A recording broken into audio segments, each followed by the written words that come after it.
Started. So, again, thanks for your patience and let's begin. So, by now you do know that my name is Marilyn Sapsford, and I am the National Program Manager here at Ovarian Cancer Canada. I'll just turn on my webcam for a few minutes so that I can say hello and you can see who I am. I will be moderating the presentation. As you now know as well, we have two very special guest speakers with us, Helen Martin and Marilyn Williams. Both of these women have had multiple recurrences and will be sharing their stories with us in just a moment. You will have an opportunity to ask them questions. You'll also have an opportunity to make comments about your own experience, if you like. This would be after the presentation. And so the presentation will be about 25-30 minutes. If you have questions as the presentation is happening, you can type them up in the Q&A box that's right below my webcam. And if you're having any technical problems, and hopefully we're finished with technical problems for today, but if you are having any technical problems, if you want to type it in the chat box, which is on the bottom right-hand corner of your screen. As we begin our session today, talking about living with recurrence, what we hope to cover is I'm just going to do a very brief introduction to recurrence. Then we're going to hear from Marilyn and Helen. I want to review just a couple of support resources that are available for you, and then we'll conclude with our discussion and Q&A. So when we talk about recurrence or advanced cancer, there's lots of different words that can be used around advanced cancer and recurrence, stage 4, stage 3, metastatic cancer, secondary cancer, and so on. But probably many of you are aware that typically what we talk about with ovarian cancer is recurrent ovarian cancer, and that's the language that we're going to be using today. I think although no one wants to hear the words "you have cancer," no one also wants to hear the words that the cancer has spread. And when that happens, I think people's reactions can be all over the map, perhaps similar to when you were first diagnosed, or you may find that you go through different reactions when you're dealing with a recurrence, and there can be all different kinds of physical things that may hit you as well as the emotional things. And although this isn't what anyone hopes for, is to be dealing with recurrence, I guess one thing is that what you can consider is you can draw on what you have learned. You've been through this before, you know what treatment is like, you've maybe learned some things that will help you in dealing with a recurrence of the cancer. Perhaps you learned some things in how your family adjusted to the issues that you were facing that will help you through this time now. And so you can look at how you experienced the first round of treatment and what you learned from that, or what you could learn from that now, and how that can help you in dealing with your recurrence.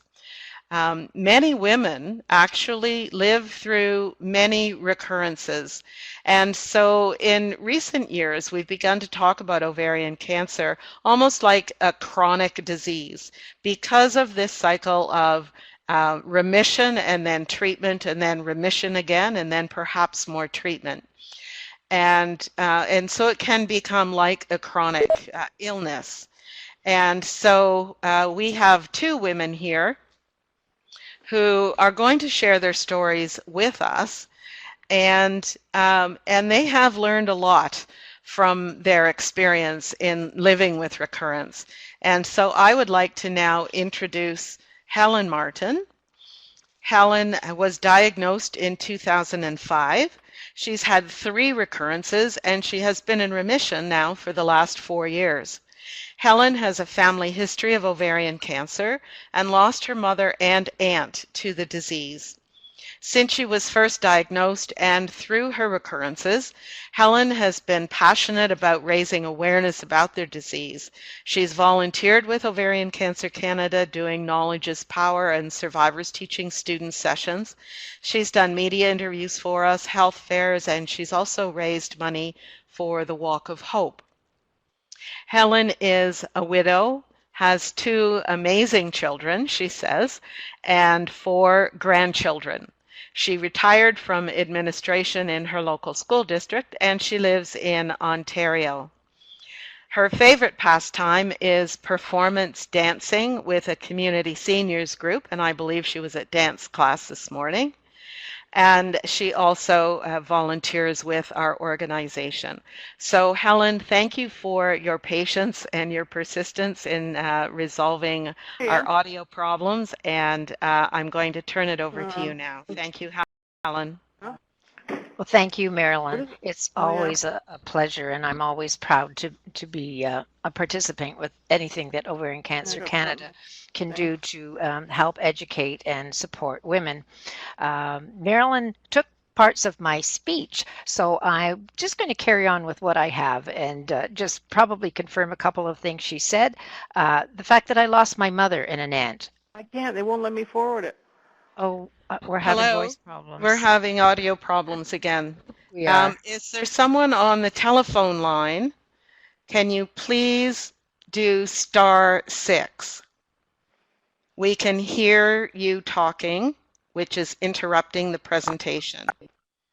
So can you please hit *6 on your telephone? Thank you very much. Okay, Helen, back to you. Will I try again? Okay. Yes. Yes, I did lose my mother and an aunt to ovarian cancer in the 1980s. Always faithful to annual physical exams, in 2005, my GP performed the usual PAP, pelvic and bimanual rectovaginal exams. Suspecting, without saying, that I had an enlarged ovary, I was sent for a transvaginal ultrasound, which became a complete torsal scan. I had no symptoms or complaints of any kind, but felt in my gut it must be my turn. 3 days later, I was informed by a gynecologic oncologist I had advanced ovarian cancer. Within the same month, surgery was the hysterectomy, the bilateral salpingo oophorectomy, the omentectomy, removal of a mass on my bowel, and lymph nodes next to the abdominal aorta. Inoperable lymph nodes in the kidney area were left to chemotherapy. So the final diagnosis was stage 3C epithelial high-grade serous ovarian cancer. Now, during my recovery in 2006 is when I got involved with Ovarian Cancer Canada. They had their Turn Up the Volume campaign. Also in that year, I had genetic testing for the BRCA1 and 2 mutations, but results were inconclusive. And we repeated testing for the BRCA and other genetic mutations twice more over 10 years with similar unsatisfactory results. Last year, with a third try, a mutation in a gene called RAD51D was found. This puts my family at a 12% risk for ovarian cancer over the normal 2% risk. It is not yet known if this mutation increases the risk of breast cancer. Regardless, it has enabled familial testing for my family, and several relatives are proceeding. And one result so far is negative. My first recurrence came in my 5th year of remission. That was 2010. Lymph nodes from the inoperable kidney area resurfaced. In 2011 and again in 2013, the same para-aortic node flared up. Now, I was 61 back at my initial diagnosis, same age as my mom and the same staging as her disease. I was not panicked. I was fit and in good health, so I was pretty sure I could do this. I had no idea how long I'd live, but getting 5 years of remission was a bonus. My mother died during her first recurrence, so it was terrible having my family think I was following her pattern. I chose to only tell my intimates until I lost my hair that time. I knew everyone's fear would be greater than my knowledge that ovarian cancer can be a chronic disease. For myself, I knew I wasn't going to die in the near future. I was grateful for the happy, healthy 5 years that I had spent valuing every minute, and leading a priority driven life was much simpler.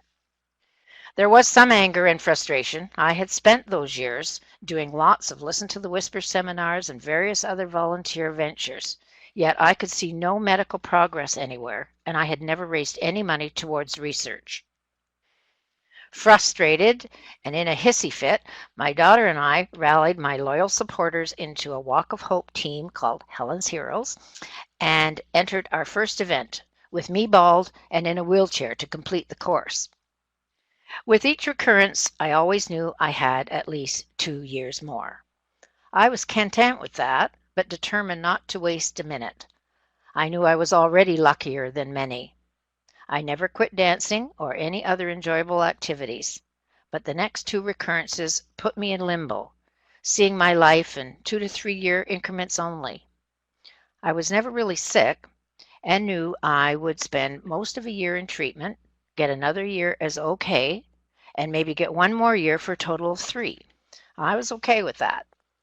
Meanwhile, our determination with the walk continued, and in the 6 years we kept the team going, Helen's Heroes raised $60,000. My initial treatment was the standard combination paclitaxel and carboplatin. My first recurrence in 2010 caused interest because of my familial history, and it qualified me for an olaparib clinical trial, which in its lottery put me back on the original combination drug anyway. I was happy about that, knowing it had worked for 5 years the first time. And may I add, yay, olaparib is now an accepted treatment, so it was worthwhile being involved in any kind of a trial to lead to that. My second recurrence was within a year, and it required something different.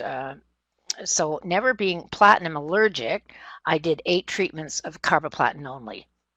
I was pretty fed up by the end of that, as my bone marrow was severely damaged and I required Neupogen injections to restore neutrophils each treatment.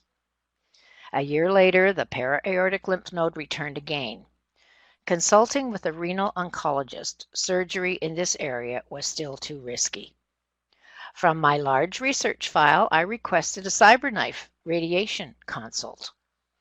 I qualified for stereotactic radiosurgery because my tumor was isolated and I'd been out of chemo a year. 5 treatments of high-dose radiation calcified the pesky lymph node to 3 millimeters, and I've had no evidence of disease since March 2013. So 4 years later, I'm completely well and healthy in every regard. I appreciate the grace of God, the wonderful health care I've had, and an attitude of gratefulness that has kept me very happy. The uncertainties of this disease and the many different directions it can take allows women to hope that they will be a successful survivor. Many are, and why not them, who can go on to encourage other women? Not everyone dies. Just live your life as if you won't. Now, our family has lived and died with cancer in the course of my 13-year experience. My children and grandchildren have accepted it as part of our lives. I don't have specific living with dying plans because we just know what to do for each other. We step up, help as much as we can, and if palliative assistance becomes necessary, that's what we do. My finances are simple. I'm already a widow, so estate business will fall into place, so that's not a concern that I have. Now, I'd like to share some other thoughts that may help you with recurrence anxieties. I appreciate not everyone can feel the way I do. I had a positive attitude before I got cancer. I see how few survivors are able to cope, perform, and participate. But stepping outside one's own situation to help someone else can be temporarily distracting and definitely healing. My mom and aunt did not survive 5 years with their stage 3 ovarian cancers, but I have known every day for 13 years and 3 recurrences that I am blessed to be alive. I tell everyone, enjoy every good day for what it is. If you worry about a bad day coming, you never have a good day. And remember, women with this disease don't die overnight. A recurrence can readjust your attitude to make the most of every day for the rest of your life. I believe this is an advantage we have over people who take good health for granted. Thanks for listening. Thank you, Helen. That was amazing, and we appreciate your thoughts. And for those of you online, you'll be able to ask Helen questions in a few moments after we hear from Marilyn Williams. And again, if you would like to type in any questions now, please do so in the Q&A section, and I will moderate your questions at the end of the presentation. So now I would like to introduce Marilyn Williams. And Marilyn, if you are going to start your webcam, you can do that now. If you just click on Start Your Webcam, or I will leave your photo up on the slide as well. Here she comes. Hi, Marilyn. Welcome. Okay, we're not hearing you, Marilyn. That's better. Okay. So I will give you an introduction and then turn it over There. to you. Good. Okay. So this is Marilyn Williams. Marilyn lives in Saskatchewan. She was diagnosed in 2008, is BRCA positive, and Marilyn has had 2 recurrences and is currently in remission. She is married to Ken, who is in the process of retiring from farming, and they have 3 children, and she says 5 fun grandchildren. I think all grandchildren are probably fun, right? She retired from her much-loved job, she says, as a mental health worker in Saskatchewan after her first recurrence. She feels that having 4 Fs, that's faith, family, friends, and fun, in her life has enabled her to weather the cancer storms. Her hobbies include her grandchildren and her kids, as well as traveling. Marilyn's also involved with the Saskatchewan ovarian cancer support groups, where she says she has met a lot of amazing people. I suspect amazing people just like her. So, Marilyn, thank you for being with us, and I would like to turn it over to you now.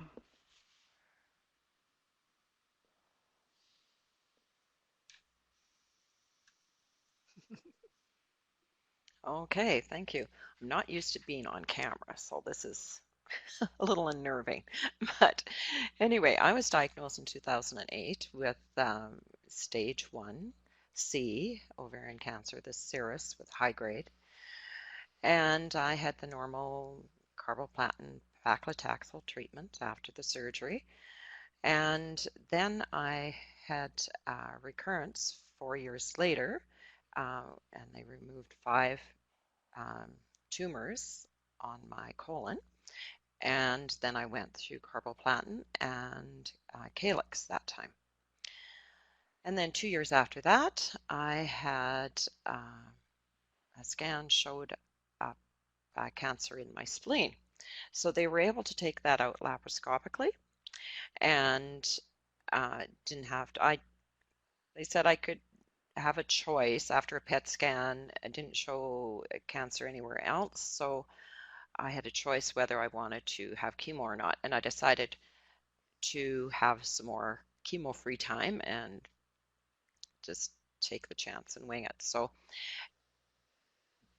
that was in December of 2014, and I'm still okay. So, but anyone who's had cancer knows there's that little cloud, that sort of just hovers over here, this dark cloud that it may come back. Well, I know my reaction when I was first diagnosed was, oh yikes, I've done a fair bit of palliative care in my career, and I loved it. It's such a privilege. So, but I knew this could be over quickly. I mean, not super quickly, right? But it's had some time, but you don't know how much time. And so I started preparing for death, and I figured once you prepare for death, you face the face the dragon and say all the things that you want to say and do all the things you want to do, sort of the big things on your bucket list, and spend that quality time with family and friends.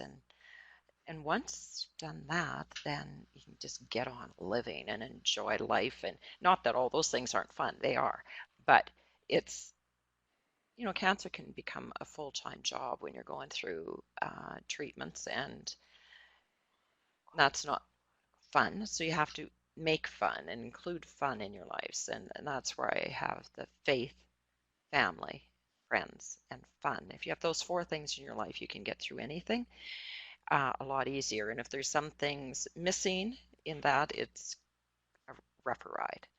So I always say to people, if you don't have those things in your life, you can incorporate them. You can develop them, go after the relationships you want, and get rid of the negative things in your life. If there's any anger or resentment or anything like that going on in your life, just to get rid of that, because you need the energy to fight the disease. You don't want to waste your energy on negative emotions.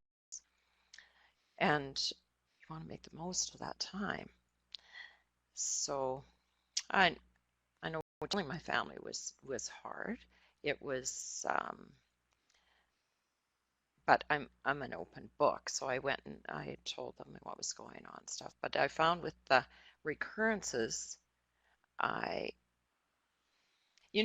every twinge. I mean, anyone who's gone through cancer knows you feel a twinge here or there. You think, oh, it's back. And then they do tests, and for your CA-125 elevates. Well, so I have a tendency not to say those things to my family until I know what's going on.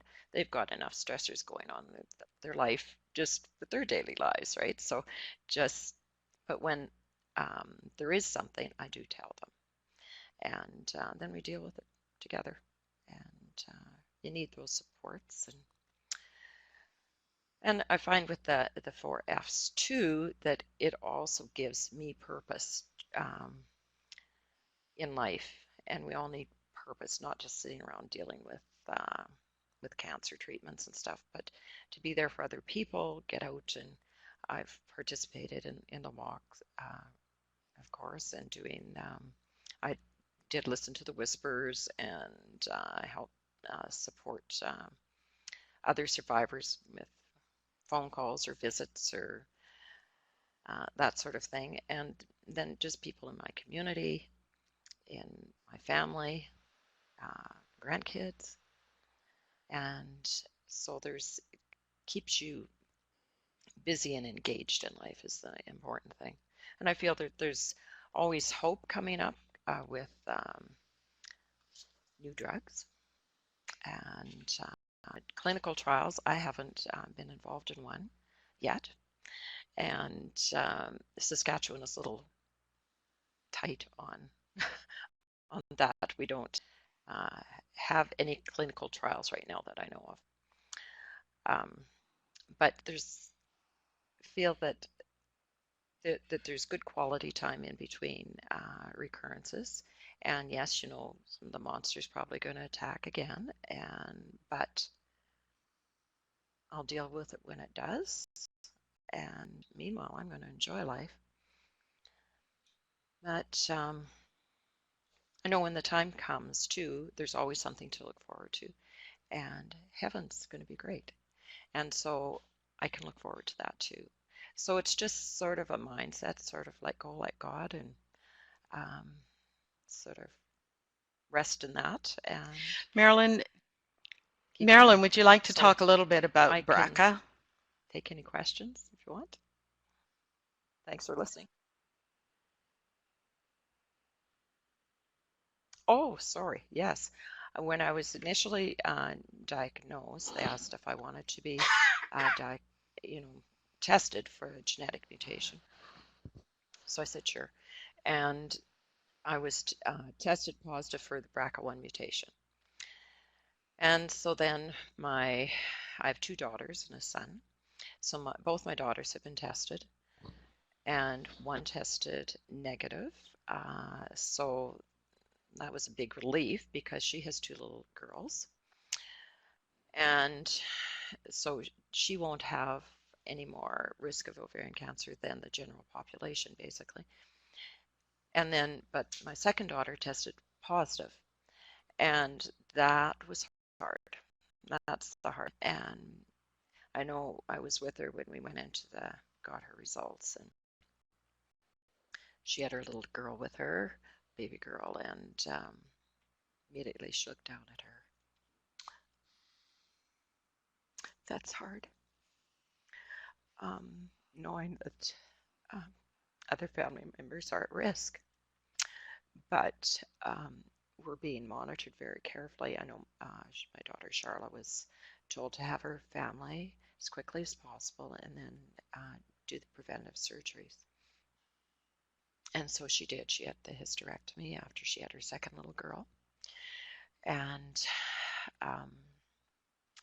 then we're monitored for breast cancer. Of course, we're very high risk for breast cancer as well, up to 85% in our lifetime.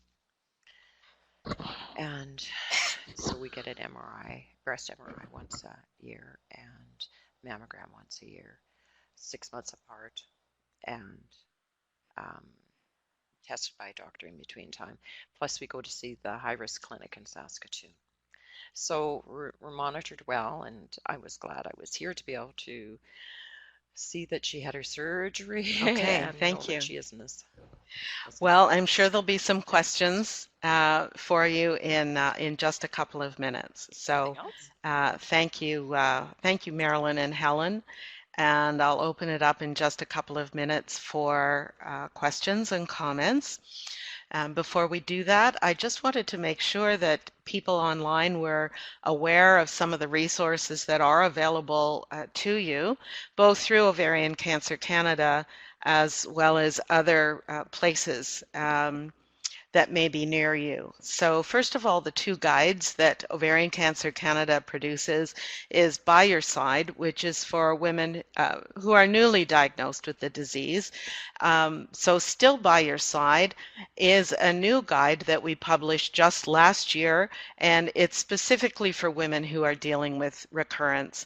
And both Marilyn and Helen were on our advisory committee of women with the disease that worked with us on producing this particular guide. So if you do have a copy of the guide or you would like one, you will find quotes from both Marilyn and Helen and other women that we worked with in Still By Your Side. We have our webinar series, which you're participating in now. We have survivor videos on our website, as well as lots of other information on the website. We do sponsor online support groups for cancer chat, through Cancer Chat Canada. And then in your regions, there are workshops and patient education days that may be available from time to time throughout the year. And you can find out about those through our regional newsletters as well as our national newsletter. And some of this is available through our regional offices. Sorry, skipped ahead there. And if you are not familiar with your regional offices or your regional director, here is a list of our regional directors and their offices with their contact information. There is a regional newsletter in each one of these regions, and that would also include information about upcoming support events. And your regional director is a wealth of information about resources in your area, and also just someone there to talk to if there's something you have questions about or you just need to talk with somebody about what's going on for you. There are other resources, your local cancer psychosocial department. There may be a local cancer support organization that has programs and groups for you there. And there may also be a local support group in your area. And if not, as I already mentioned, we do support the Cancer Chat Canada online ovarian cancer support groups.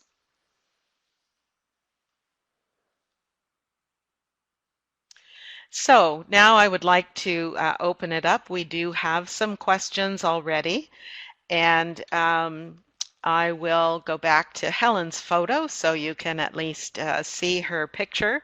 And we have Marilyn on the webcam. So I will start with the first question here, which is for Helen. I'm listening. I didn't see a question there for me, but I will go back. Okay, I'm just looking. It's all in the chat box there.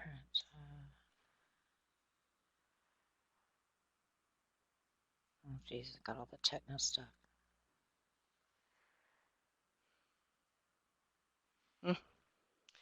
Okay, let's go to this other question. Sorry about that.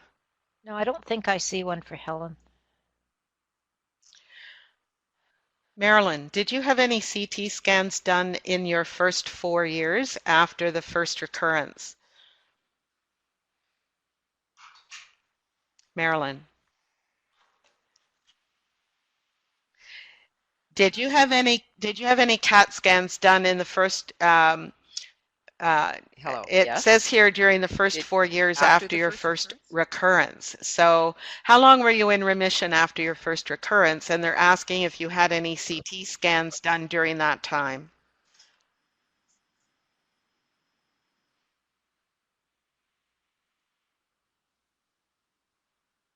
Well, let's see. I had 4 years between my first diagnosis and when my recurrence happened.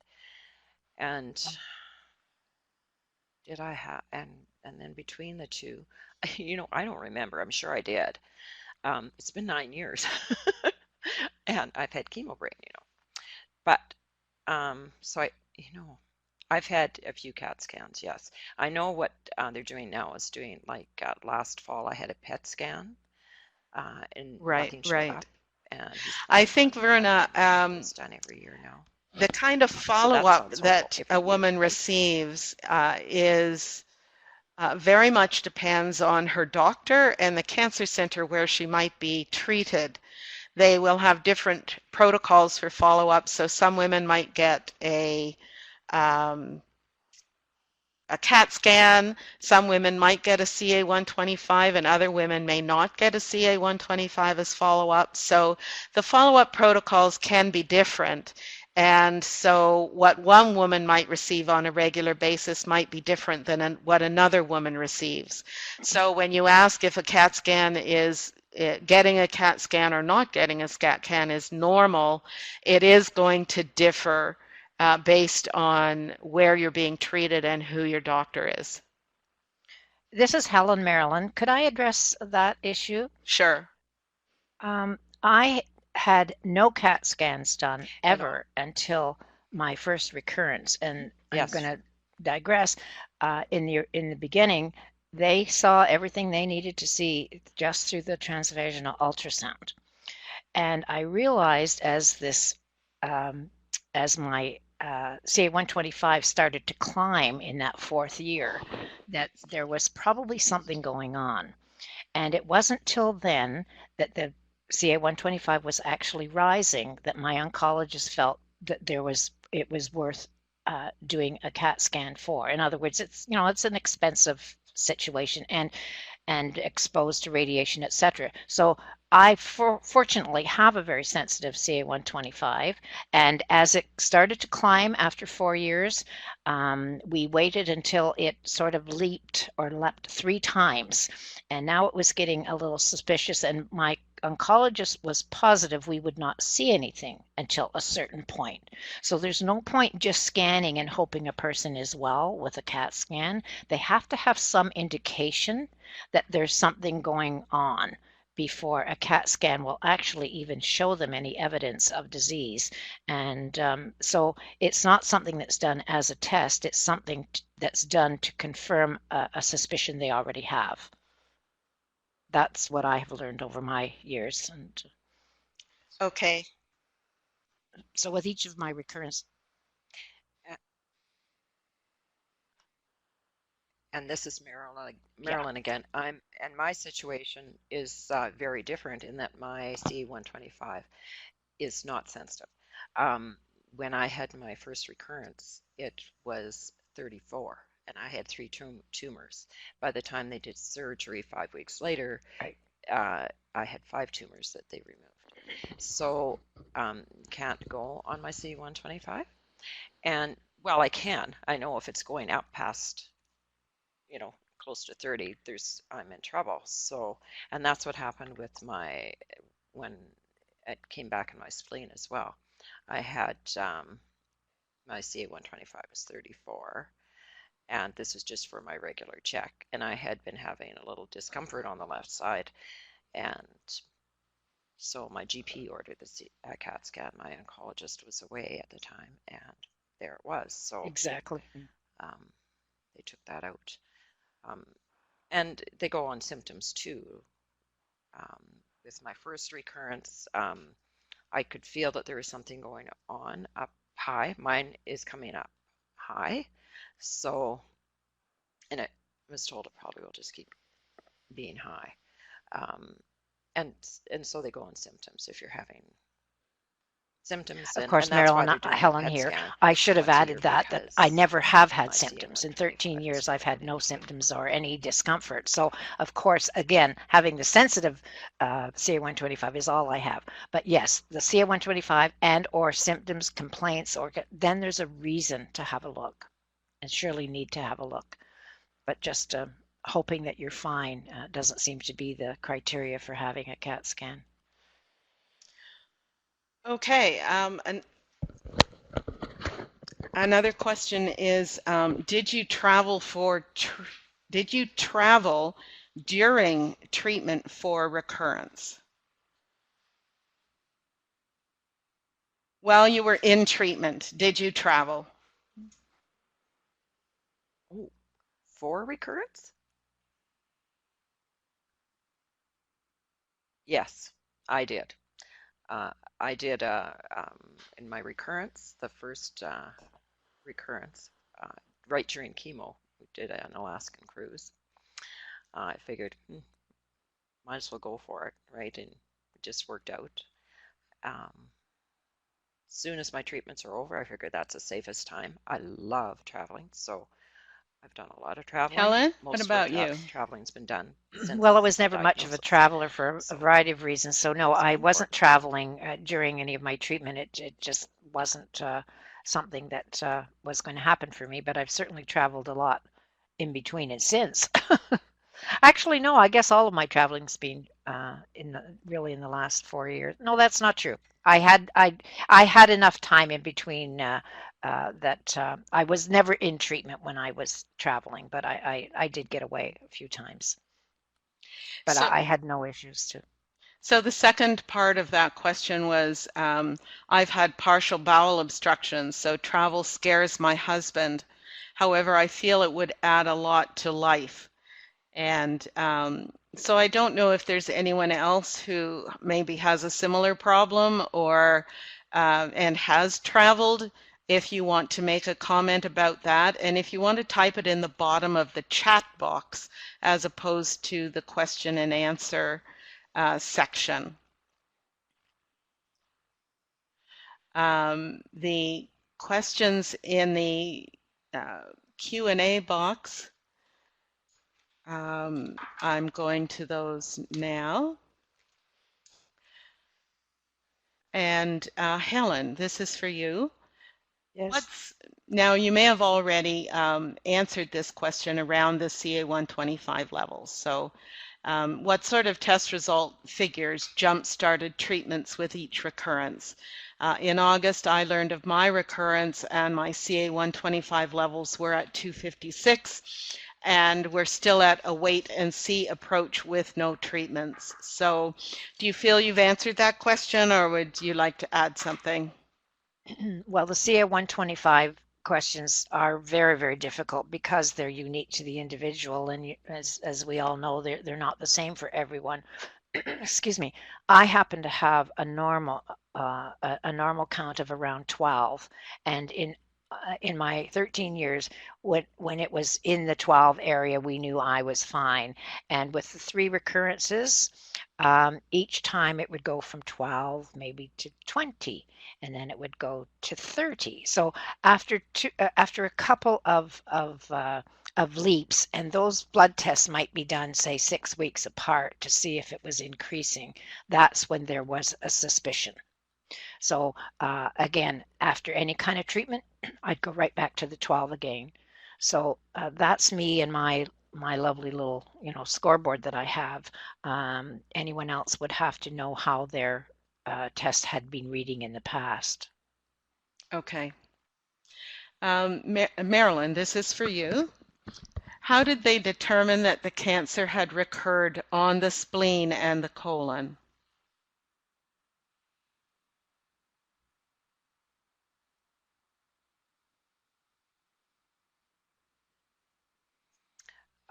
Well, I think I covered that already. The C125 is just going up to 34, which is too high for me. And I had,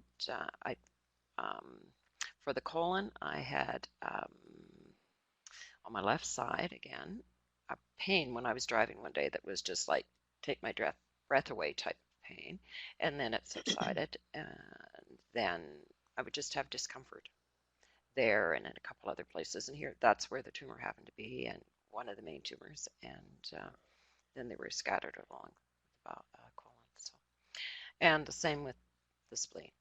I had a little discomfort there, and I don't know if it was just a fluke or what, but it. The next question, each of you can answer this. Maybe we'll go to Helen first. How do you deal with the prognosis given by the oncologist? 5 years for me, which is this year. Helen, do you want to take that one first? Let me just make sure I understand. How do I deal with the prognosis, of a recurrence, or? It says, how do you deal with the prognosis given by the oncologist? So I'm assuming that that the oncologist may have said you have about 5 years of survival.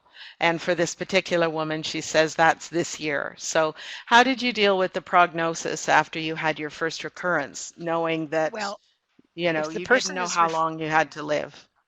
Yeah, to me, prognosis means what are they going to do about it and how successful do they expect to be. I was never, ever given any kind of a timeline. My oncologist refused to do, I won't say refused because I never asked him. Many aren't prepared to give you timelines because, as I mentioned in my talk and anywhere that you read, every woman's disease is different. There's lots of surprises out there. I never expected to be 73. I'll tell you that for sure. I never expected to be 70.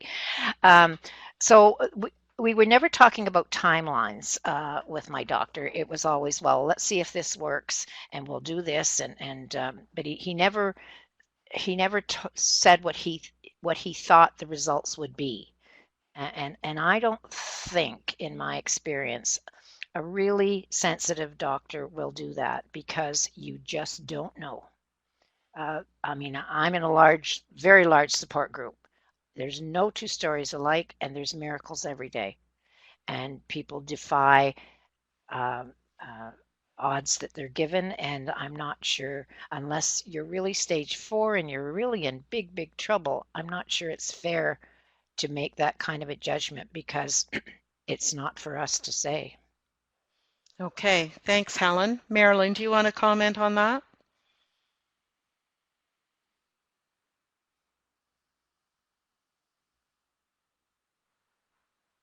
Yeah, my oncologist didn't give me a prognosis either. It's just like they don't know, and they're not God.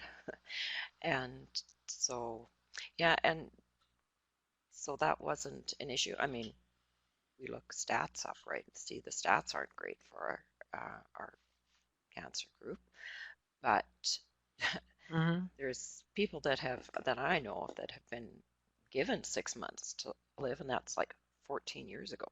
So there's I'd say just don't okay, thank you. Just live. Just enjoy it. Prepare for the I guess worst be and hope for the prepared. best, You I always want think. to Is be that what you're what thinking is of? the saying? Prepare for the worst. What is And that one? perhaps But this can hope for the best. speak to the Yeah. next Yeah, question that's or it. comment, really, about what you've Oh, just it's me. said. Wanda says, thank you for sharing your experiences. I'm in my first recurrence, which occurred less than 1 year after my last chemo. Do you know if there's a correlation to rate of survival or quality of life depending on how quickly the first recurrence happens? I'm not going to ask either of you to try and answer that question. Thank you. Um, there isn't really a definitive answer to that. What we do know is related to treatment, that if you're chemo sensitive or chemo resistant, that simply changes what drugs your doctor might try and use in terms of treatment.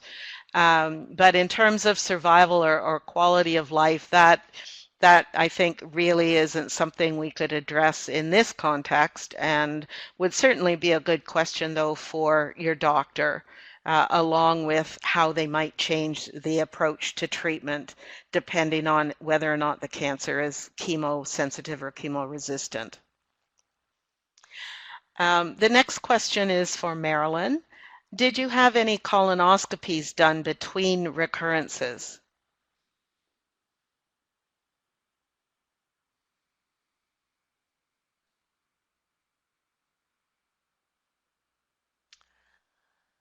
Yes, I have. Um, uh, but not because I had some issues. So I had some blood showing up, and so they would do the colonoscopies, but nothing was found. Um, I had, but I had also had another major surgery in there after my first diagnosis in 2008, 2009. I had open heart surgery, and so that I don't know. I Sure. had a lot of Yep. things going on. So Thank you. Yeah, some of them are hard to answer, right? does that answer the question? There was a question about how long does it take for your hair to grow back after finishing chemo treatment? And again, I Love. think that's different for every person, but Yeah. I'll have you each answer that. Helen? Well, here's Helen. Yeah, and hair was not a big issue for me, even though I really liked my hair. It was really manageable. I was hoping it would come back that way. But I would say I've lost my hair twice because, of course, that third time I was on carboplatin only, and it's the paclitaxel that will take your hair. So losing it twice within 4 months of finishing chemo, I was at the hairdresser's for some kind of a trim because it was looking a little wiry and a little scary. And within 6 months, I felt pretty normal. I mean, it was short hair, but I always had short hair. Okay, thanks. Marilyn?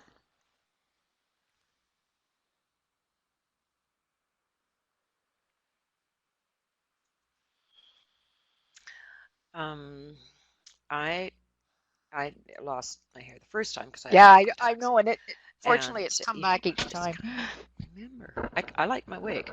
You've got gorgeous hair, Helen. I don't. My hair. Oh, okay, mine thinned out a lot with calyx the next time, so it isn't as thick as it was before, and I have very fine hair.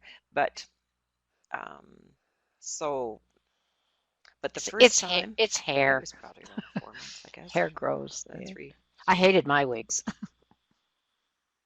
I liked my wig though, so I was fine. Yeah, it was the neuropathy. Uh, for me, it was the neuropathy with um, after the paclitaxel, and it it affected my feet and hands and hearing.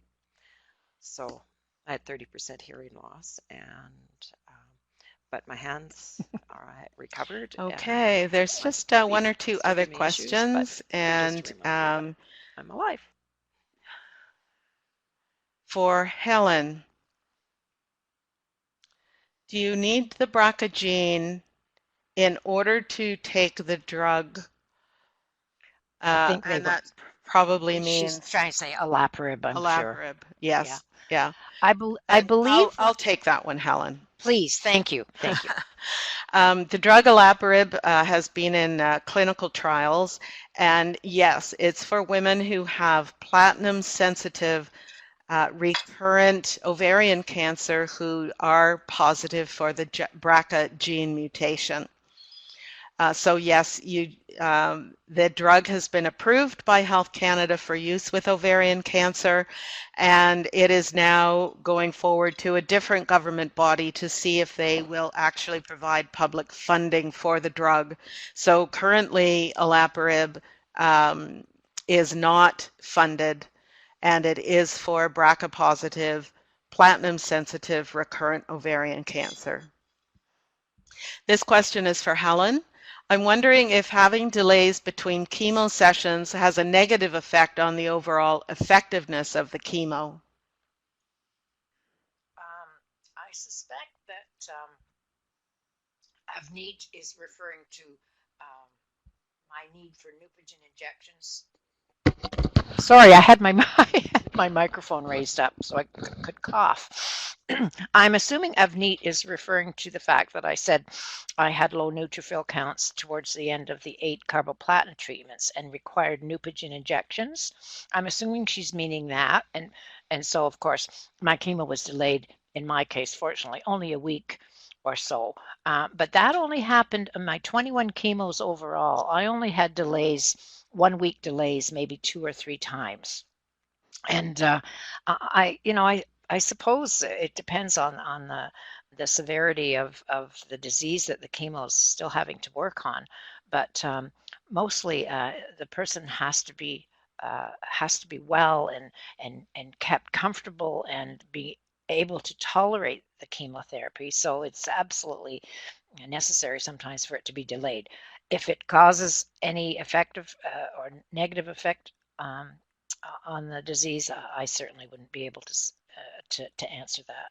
But it happens with many people during their course of treatment, and I would have to guess not that it just is a slower delivery of the disease of the medication. Marilyn, did you want to comment on that at all? Did you?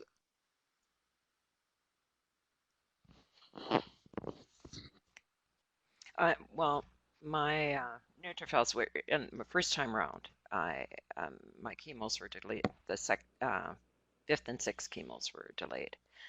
I think one was 3 weeks in between, extra 3 weeks. I didn't get the shots, so they weren't even offered in Saskatchewan. Okay. So Marilyn, for you as well, So did you it have any depends on issues your in losing your tolerance. spleen or caused by losing your spleen? This, okay. This person is looking at the same thing in the near Haven't future, noticed a so difference at wondering all. if you had noticed any Really? issues. No.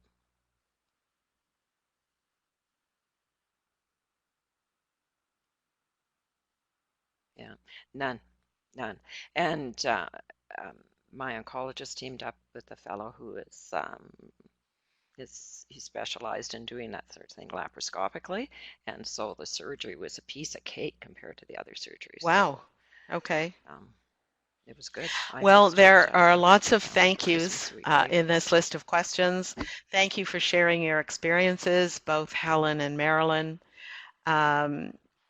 Thank you both for taking the time to share your stories. Love your positive outlook on life. I totally agree with you, women, living each day to the fullest.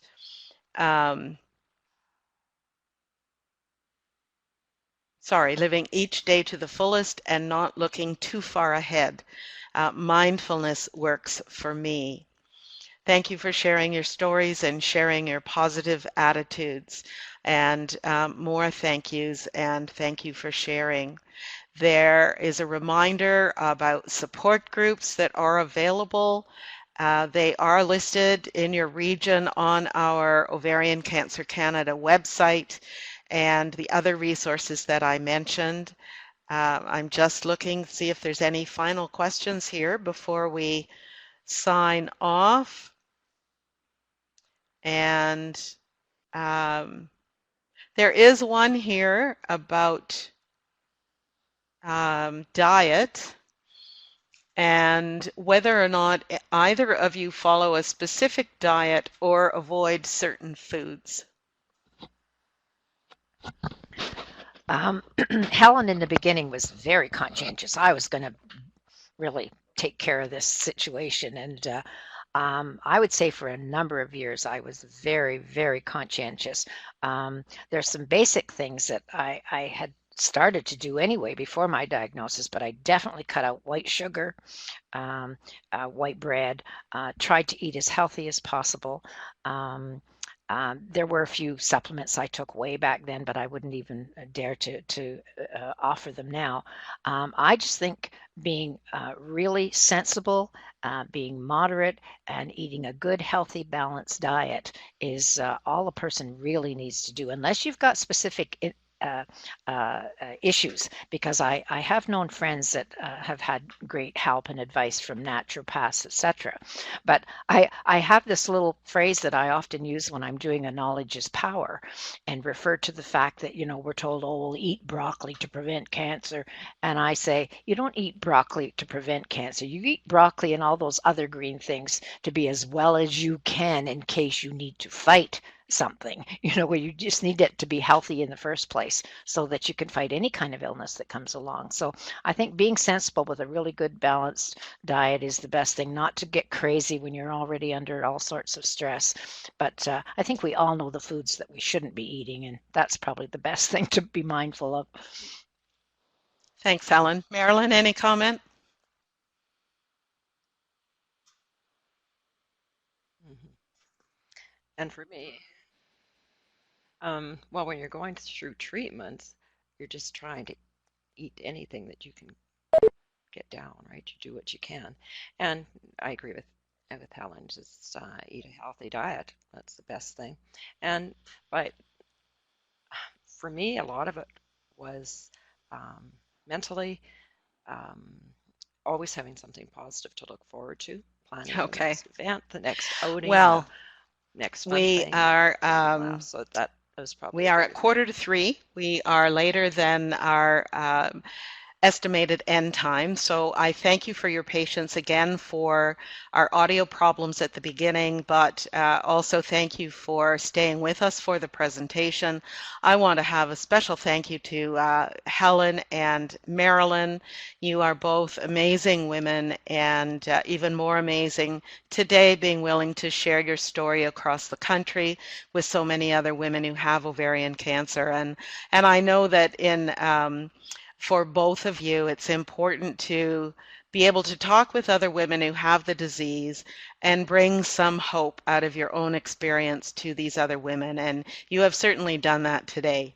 And so Ovarian Cancer Canada is grateful to you for that, and certainly the women who are online today and the women who will hear your recording as well are very grateful to your openness and your willingness to talk about such personal matters. So a big thank you from all of us, and a reminder to those online that our previous webinar was on treatment for recurrence. So if you missed that, it is online now. You can listen to the recording. And in about a week's time, the recording from this session will also be online. So thank you once again to all of you, and we wish you a good day. Bye for now.